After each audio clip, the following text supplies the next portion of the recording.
The following was recorded during the COVID-19 pandemic through Zoom meetings in accordance with local health guidelines.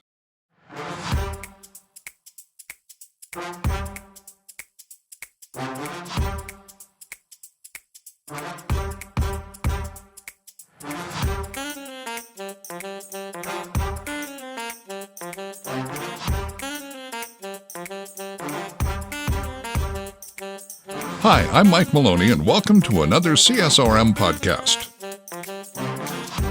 Today's episode is hosted by Dr. Greg Linville.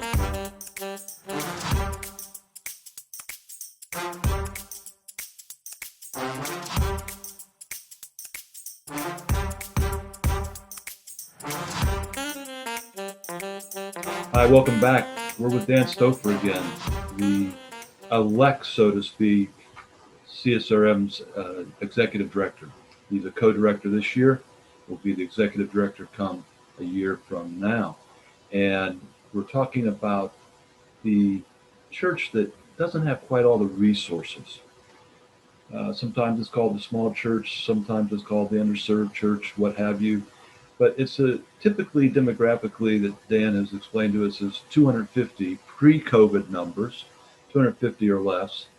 And then that also means there's probably maybe a little smaller facility or resource base. And in our last segment, we talked a lot about making sure that whatever you do sports and rec-wise fits the vision and mission of the church, and also about how to do some leadership recruitment and what you need to consider for leadership. So if you missed that, please go back and pick up that. And we entered into the third question, and we're entertaining a few questions here that if a church wants to start a sports rec fitness ministry, that the first one is they got to say yes to is it fits the vision. The second one is they got to have leadership. We've talked about those enough, and Dan, now we're on this finance. How do we finance it? And we ended the last segment saying that you could do it like a country club model, where the total budget comes out of participation fees or membership fees, or the mission model, which is that you see this as local missions, and rather than even considering them volunteer coaches, you see them as local missionaries, that they're missionaries to the local community. So let's go a little bit more into that, and we're talking about the mission ministry funding of this that can even help overseas mission. You invest $10,000 or $100,000, whatever your budget is, a year in local sports mission that wins people to Christ. Then they become followers of Christ, and part of that is tithing, etc. And then you can expand your overall vision of supporting missions around the world. But what are some other things that you might see in this mission model? How can churches raise some of the funds that you've seen? Yeah, and I can't encourage the mission aspect enough. I just think that is such an overlooked thing, that this is a real part of outreach, that we really want to make this a part of the mission to our local community. And again, sometimes that extends well beyond our own borders. But I think some different ways, some different things that I've seen done for churches that have applied some of this too, even churches I've been a part of. We mentioned this earlier, but some concessions and maybe kind of that cafe feel. And again, thinking about a smaller church, if you're a part of that, maybe you're thinking there's no way that we can make this happen. Well, I've seen it done in such a way, even at the last church I served at before the current one I'm serving at right now. You could even get some prepackaged things and have a little table set up and concessions, and put some of the players there, some of the children who are involved in that league, because they're so cute and it's hard to resist them. And especially if you're having things happening in the evening and people are running from here to there, they probably haven't had much time to eat or have a snack or anything. And so there's ways to be able to put some money back into your sports ministry from things that you already have there. Fundraisers are another opportunities too. Maybe you do a golf scramble or something very specifically for your sports ministry. So I think there's different things that you can do to put money back into the missional component of your sports league. your sports ministry, where a lot of times we just have to be kind of creative and think about, okay, if people are already going to be doing something or already there, what can we do to make sure that we're funding the ministry that we want to see happen, especially again if you're a part of a church that doesn't have a lot of resources in those areas. What do you think about advertising? That you have the local car dealer or the grocery store put their name on the back of a jersey or on the center field fence. Yeah, I think marketing is great, and I've seen churches do that. I've been a part of churches who've done that in general for their church. One of the best things I think that I've been a part of was advertising in the local high school's football program. So they had space. So again, thinking about sports, if you're trying to reach that community, what a great opportunity, on a Friday night for your logo, for your sports ministry or your church to be right there in a high school football program, for people who are naturally excited about that sport, or a basketball program. But yeah, if you've got a softball field or there's a softball field around you that maybe you're going to send a team to be a part of a city league or a rec league, and there's space for you to advertise, or for people to advertise on your things as well. They could sponsor jerseys. They could sponsor shirts. I think, if you reach out, and within, no matter the size of your church, within most churches, there are people who own businesses or who work for businesses Yeah. that are looking to get their name out. So I think it can work either way. You get your name out if you can afford it, or you use other people to get their name out on your stuff to fund your ministry. Excellent. And I remember a church in particular that there was a guy that came up to me, and I believe he was an elder at the church, and he was saying, "You guys are sneaky." I said, "What are you talking about?" He said, "Okay, so the pastor preaches on tithing, so I pull out this pocket and I give tithing." And then he comes up with a building program, and I reach in my other pocket and come out with that. And then there's this mission group that's going someplace. So I get in my back pocket. He said, "I don't have any pockets left." No, you guys, you come to us and say, "Oh, you own the grocery store down the street. Let's advertise you on our center field fence." And I didn't even know that fourth pocket was there. And it's not even my money. It's the businesses. We got to advertise. And I'm thinking, this is great. But Yeah. you guys are sneaky. And so I think there's a lot of things that we can do within the sports ministry that just people don't think about. And we're not going to give away all our trade secrets today on this. We want you to contact us Yes. and about how to do these kind of things. And we will come and consult, but we're on this church, the smaller church. We're trying to help them get going. Question 1, we said, does it fit the mission? Question 2, do you have leadership? Yes. And now we've got a funding plan. Yeah.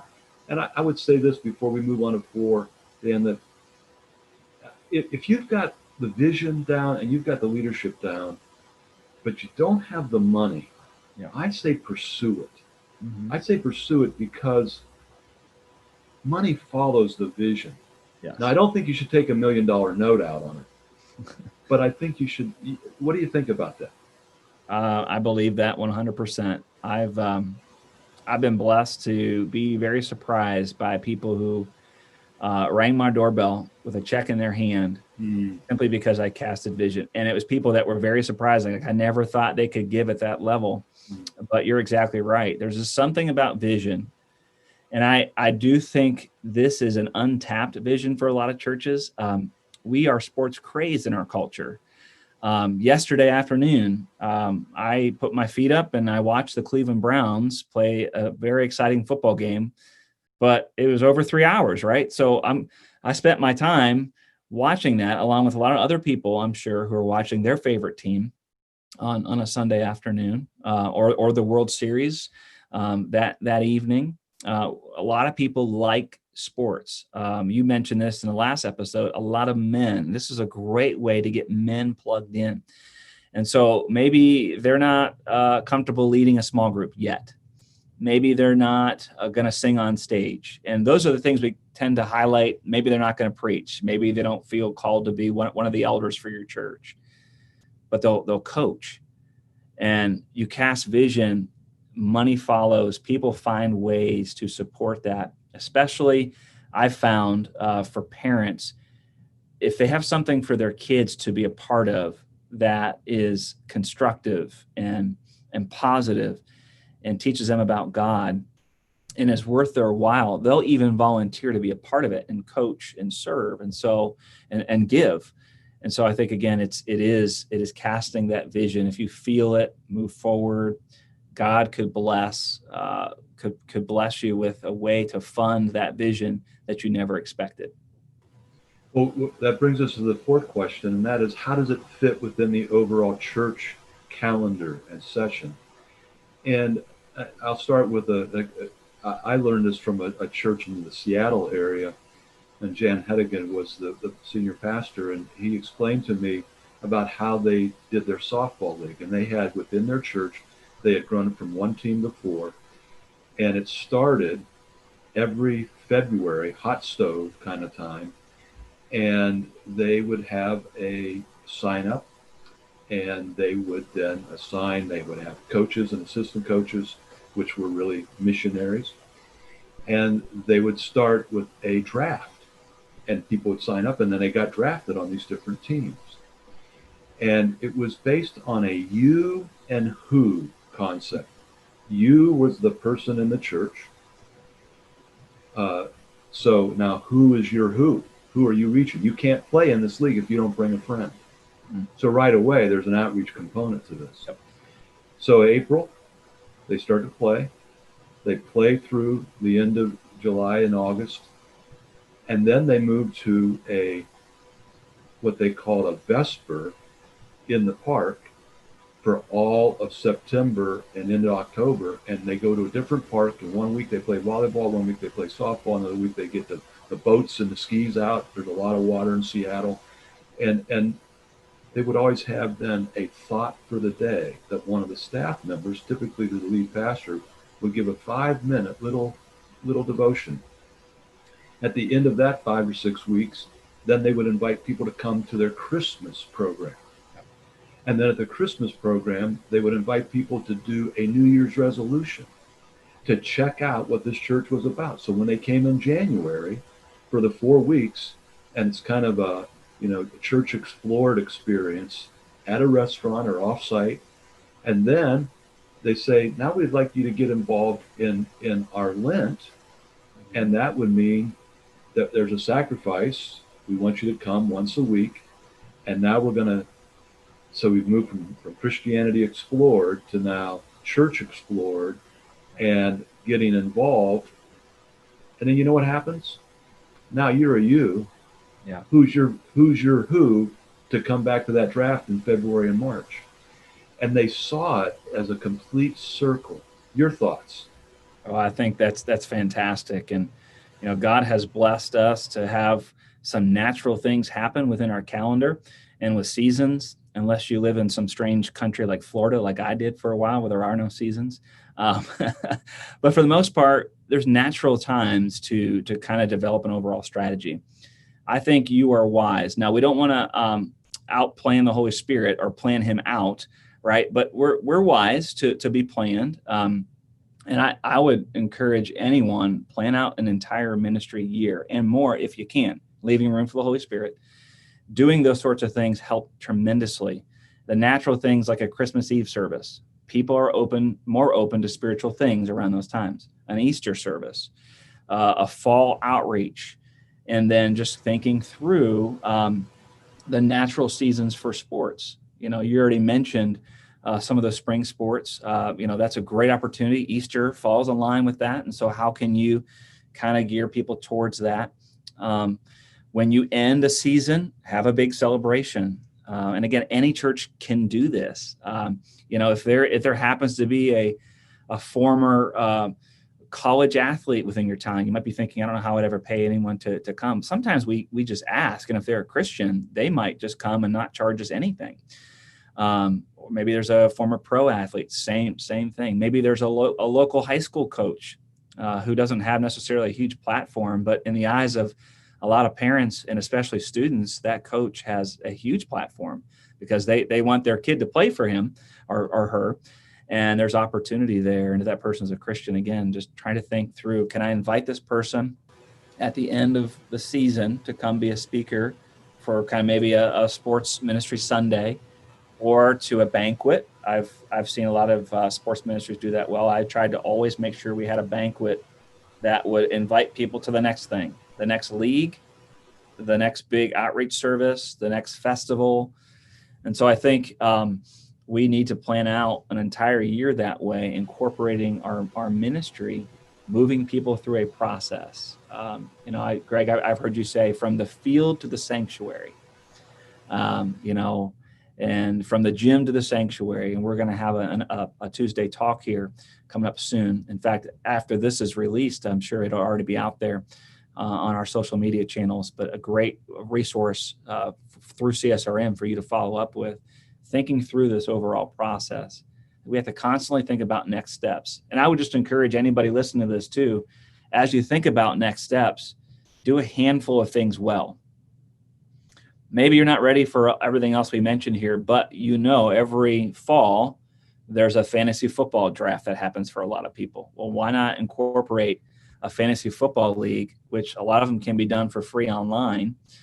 And it's a way for you to gather people at that draft, feed them some wings, have some fun, and invite parents to bring their children, their friends, their neighbors, invite that who, and then you have a fantasy football league, and then you invite them to Christmas Eve service. So maybe just start with what you can do and what you can manage with excellence, and just don't forget about the next steps. Yeah. And I think that's an excellent segue into, okay, we've outlined these 4 questions that you have to have affirmative answers to. But one of the things that CSRM does, I'd like you to speak to a little bit, is that we consult with people.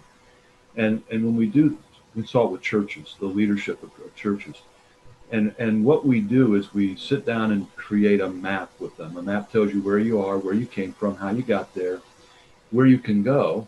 And are you going to go the circuitous scenic route? Or are you going to go the super highway? And there's no right way.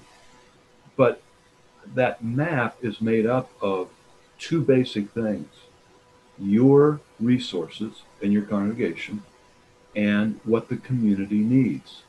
What are the community's needs out there? And so if we would come and consult, we would help you identify that. And then to your point, and you can elaborate on it here in a moment, just that once we see how our people and resources line up with what the community is in need of or has an ability to take part in, then it's pretty easy to know where to start. Where do you start? And to your point, and expand on this, please, but you don't go do the whole thing. Do one thing and do it well, and then move to a second one. Go ahead. Walk us through it. Yeah, I think in that planning, to see your vision become a reality, we don't want to run too fast. We'll run out of gas. We'll get frustrated. We'll quit. People will be discouraged. And so I can't think of one church that doesn't have at least it written somewhere, but a core value of the word excellence, right? We all know excellence is just super important. And you and I both know, and everybody listening knows, that we can't be excellent at everything. There's some limits that we all have. Our ministries are no different. And so if we can do just a couple things well, get some wins under our belt, especially if we're just starting out and we don't have a ton of resources, people see this vision becoming a reality.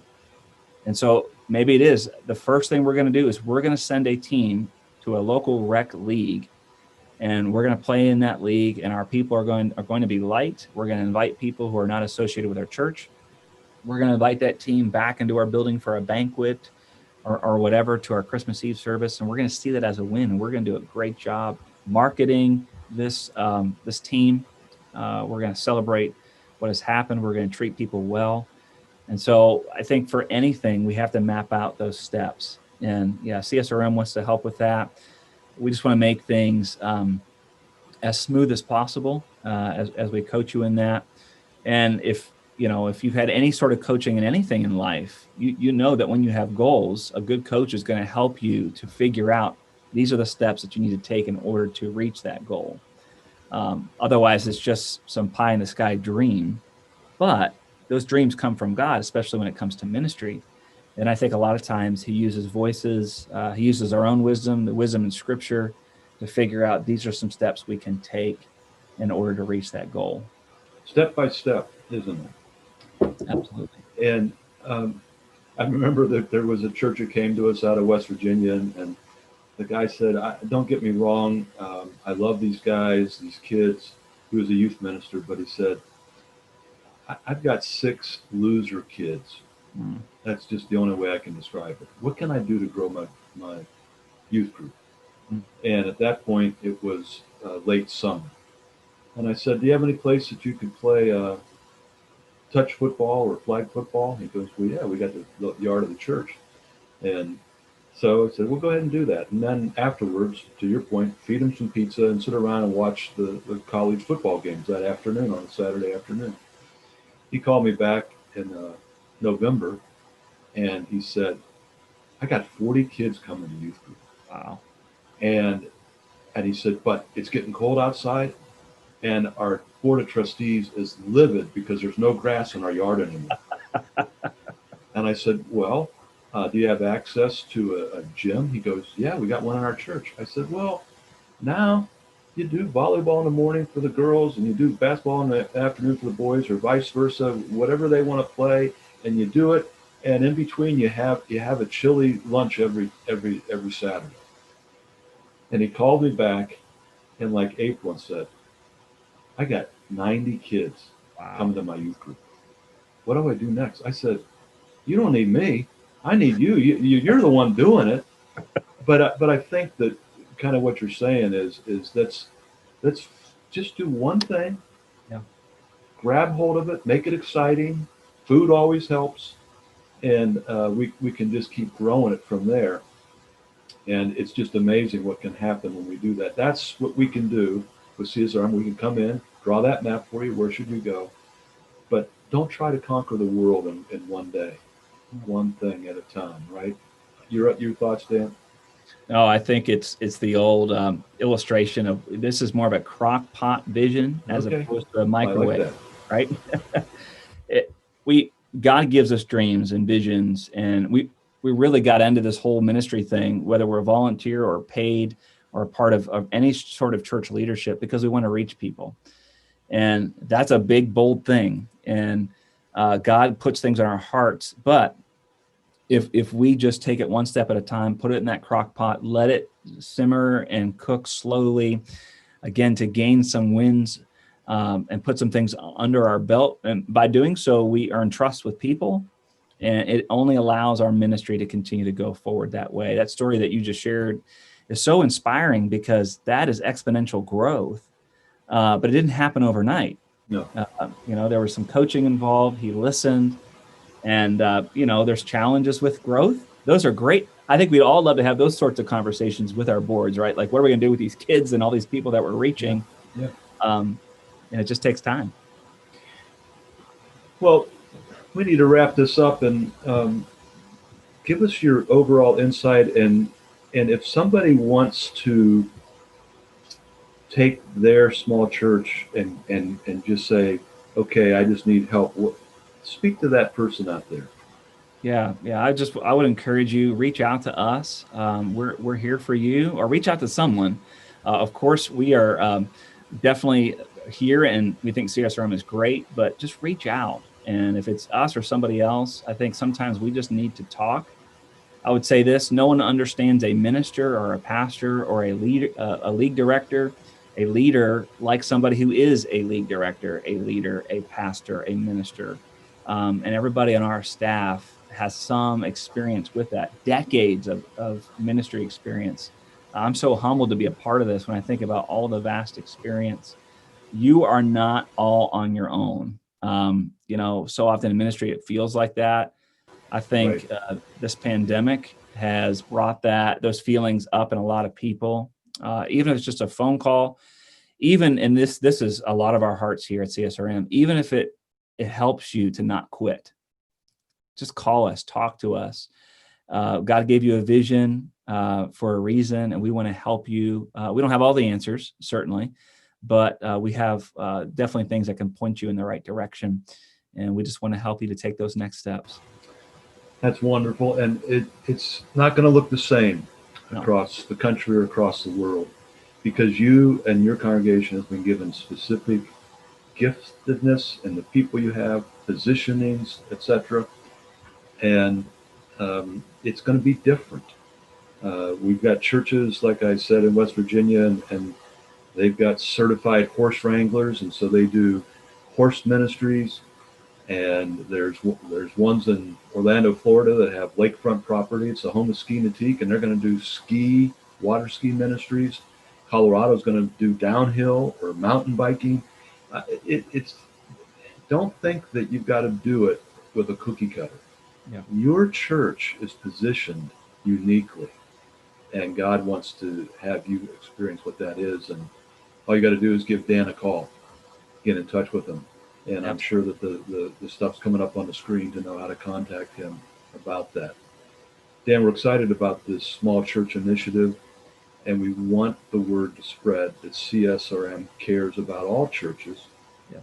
But we're not just going to that mega church that has a lot of resources. We're trying to provide resources for churches that don't have any. And I think we need to really even highlight some of our own books and some of our podcasts and the Tuesday talks like you talked about. And Dan, in the future, you and I will come back and we'll talk about how do we really envision taking people, as you mentioned, from the gym to the sanctuary. Because the small church, what we'll get into at some point, is that the small church is typically rural, or it's in a situation where the church has never grown, or the church was huge at one time and now it's seeing fewer and fewer people, or they're in a situation where this particular church had been a particular demographic, ethnic, language group, what have you, and the community around them now has changed. There's a lot of reasons why churches are smaller in number. And they're not all the same answers. They're similar in many ways. Your last thoughts about any of that? No, I think you're spot on. And sometimes we tend to shy away from that word small, but there's a lot of reasons why. Maybe you're just starting out. Maybe it's a new season. Maybe you're small and you used to be large because your legacy will be a legacy, in that your church will eventually hand resources over to some other church, some other ministry.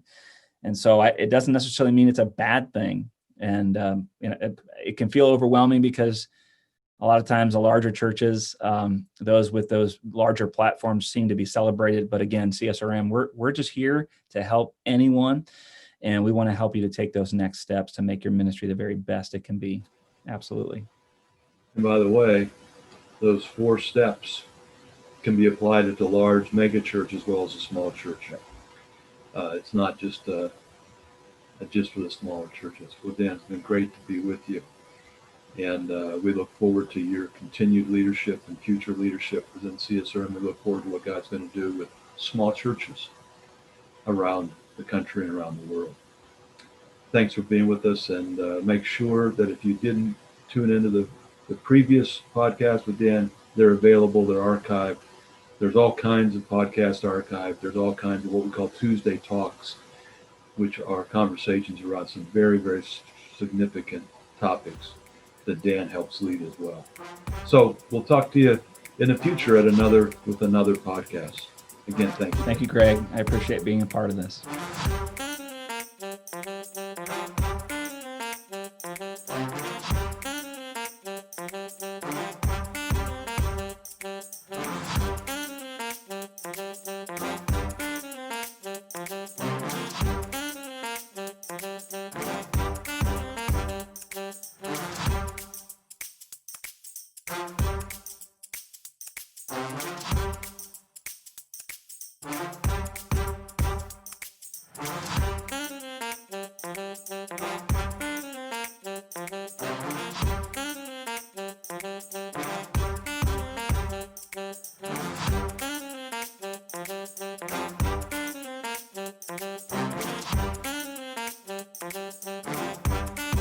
CSRM's podcasts are a resource provided by the Association of Church Sports and Recreation Ministries and its production house, Overwhelming Victory Flicks.